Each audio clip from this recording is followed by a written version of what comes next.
Another half looking kind of fun the 460s ball and climb the lead trail side the lead fall and by your pole and okay the next trail and head over to the lead blower. Make sure you have things clear for you. For Twitter Nation, we are back and better than ever with a new edition of the Weekly Rundown. We've got a new rant of the week, results from the JFK 50 miler and Reagle Beagle Ultra, a call to the nation that you are not going to want to miss. We'll tell you all about the news you need to know. Shout out to University of Alaska there. We'll also take a look at all of your fun activities in the world of Strava, and you know the drill. Let's send it over to Wesley. Paul Barty did it again, another weekly half marathon. I kind of forget what number we're on, but we're somewhere in the 460s, I believe.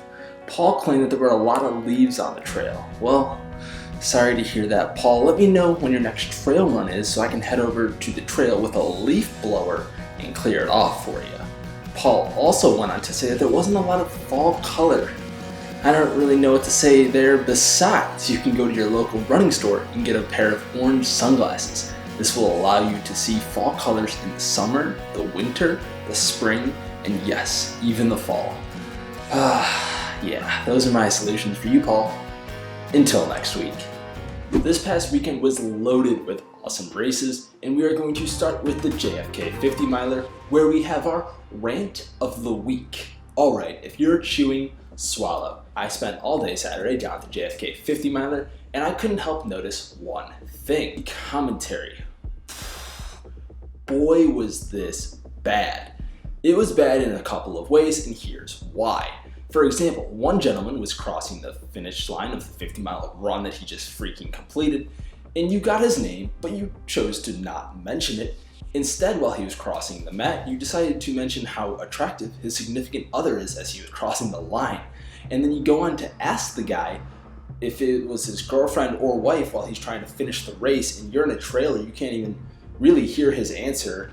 It's like the Scooby-Doo trailer off to the side. It was just such an awkward event for everyone involved. He's trying to cross the finish line and really just finish his race, and it was ruined by the commentary people just trying to make the moment about themselves. And I take this with a grain of salt because I'm trying to remember the 2014-2015 national championship game in college where that Dick Vitale or Kurt Herbstreit talking about how attractive AJ McCarron's wife was for like 6 hours. I'm telling you, quarterbacks, you get all the good-looking women. What a beautiful woman. Wow, AJ's doing some things right down in So if you're a youngster in Alabama, start getting the football out and throw it around the backyard with Pop. Like during the game, like that was the biggest thing. And it took away the moment from AJ at the time. In addition, these commentators went on to kind of talk about absolute nonsense regarding the runners and other people that were just hanging around the finish line. For instance, one lady was wearing a red scarf and they literally said, "Lady in the red scarf, get off your phone and pay attention." That's a little crossing the line for me. She could have been checking her phone, seeing where her runner was. She could have been sending messages to family members. Who knows what she was dealing with at the moment. Lastly, this little girl brought a bear to the finish line. These guys in the trailer insisted that this little girl wave to them. This little girl had no idea where the trailer was, where the sound was coming from. She was like looking around. It was just super awkward for everyone. Eventually, her mom's like, "Oh, they're over there. They're over there. Just wave to kind of please them," because, I don't know, they were super bored or whatnot. Now, based on the 2 minutes of research that I did do, I believe that these commentators have actually been around the race for a long time. They do know a lot of information. I just don't think it should be for the select few people that they know. I think they should expand that out, and here's how to fix their problem. First, move the chip mat further back so you have time to gather information about like who the runner is coming in. Secondly, put someone with a radio standing there sending confirmations to make sure that you get everyone's name. It's just simple.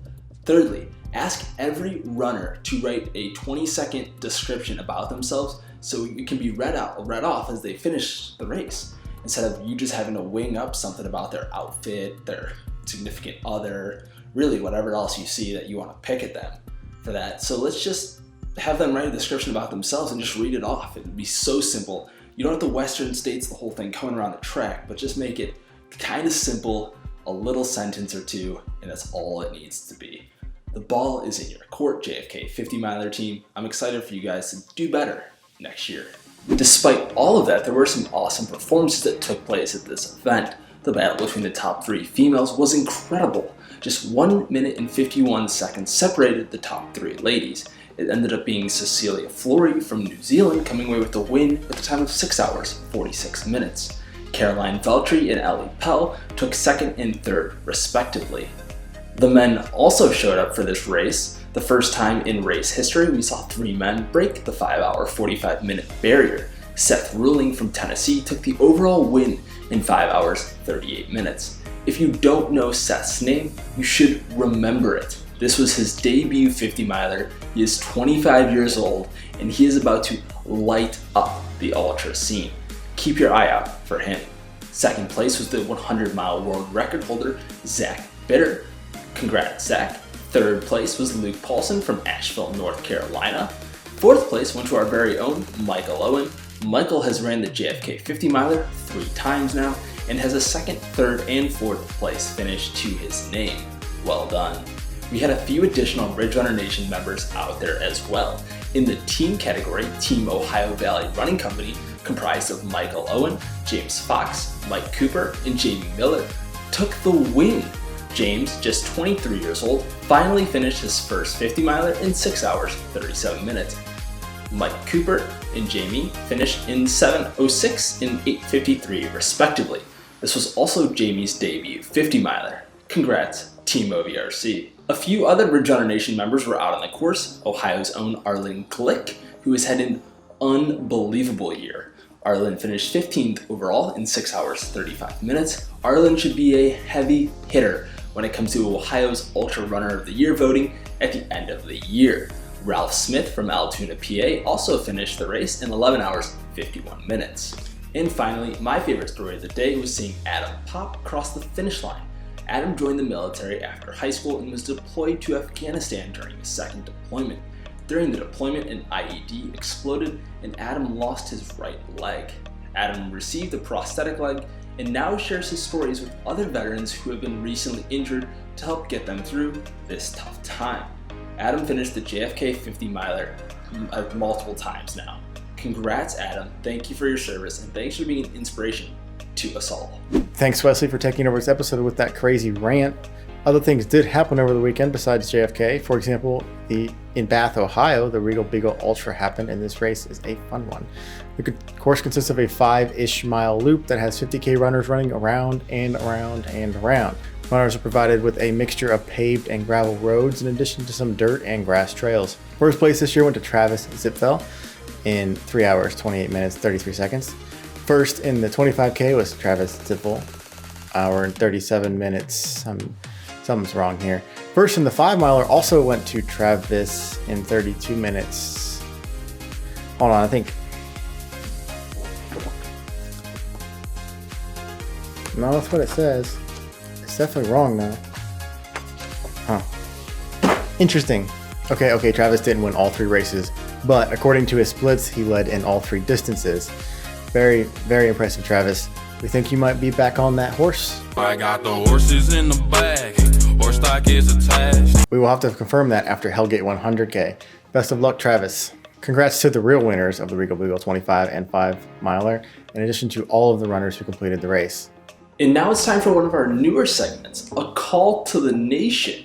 This week's call comes in from Northeast Ohio runner Chadwick C. Rob Robinson. Take it away. Shout out to Ridge Runner Nation. This is Chad C. Rob Robinson. I'm on my 20-miler today that I did not want to do, but I said, you know what? I'm going to do it anyways because that's what we do as runners. I'm probably looking at the wrong side of the camera, so I'll look here for a quick second. But here I am, 10 miles out, 10 miles back on the Valley Parkway, starting North Worldton all the way down to Station Bridge in Brecksville. And it's a beautiful day as I spin around underneath Interstate 80. This is the greatest place to run in Northeast Ohio because it's lots of green dots. Green, green, green, green, green. All I gotta do is get back to make sure I get my son so I can go home to watch my Cleveland Browns play the football, Michael Owen.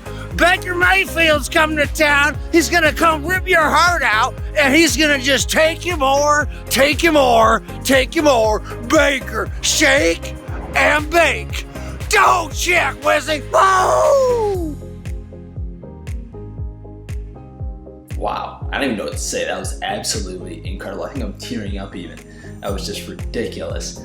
Thank you for the call, Chadwick. If you'd like to submit a call, message us on any of our social media platforms and we'll get in touch with you on how to submit it.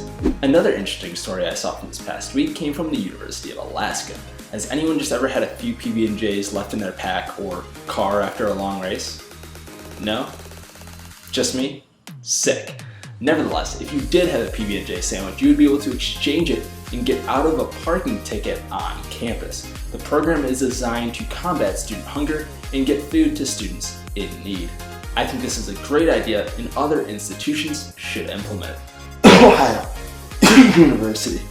I don't know, that came over me there. That was ridiculous. But yeah, Ohio University, let's get on it and let's implement something like that. Now on to the Strava Rundown. Remember, if you want to get noticed on the rundown, be sure to visit the link below in the description and join our club on Strava, or just shout us out on any social media platform. We'll see it. Adam Wise was seen running 24 miles for his 24th birthday with an impressive 6:48 per mile pace. Congrats on almost a quarter century. The only thing you've really got to look forward to now is some reductions on your car insurance. Congrats. Justin Wickham was playing a dangerous game by telling Mother Nature to suck it with this lovely beach run.